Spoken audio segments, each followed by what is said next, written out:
Evet, bugün 24 Nisan Ermeni tecirinin yıl dönümü. Biz de Kütahya Valisi Ali Faik Ozansoy'un kahramanca koruduğu atalarımızı için onun vasiyetini yerine getirmeye mezarlığına geldik. Mezarlığı başındayız. İmam kardeşimiz, rahip kardeşimizle beraber ona dua edeceğiz. Kahramanca kurtardığı, savunduğu atalarımıza sahip çıktığı için böyle çok önemli valilerimiz var, kaymakamlarımız var. Lice Kaymakamı var, Tokat Valisi var Mustafa Özmat. Böyle insanlığa sahip çıkan tüm devlet adamlarını, tüm insanları, tüm halkları saygıyla selamlıyoruz. Allah dünyamıza böyle acılar vermesin, böyle kederler göstermesin.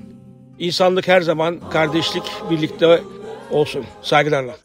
Եվ մի դաներզմե զիպոշություն, այլ բրյազ մեզ չարե, զիկոյ արքայություն և ժորություն և պար, ավիդյանս, ավիդենից, ամեն, աստվածոքին։ Amen.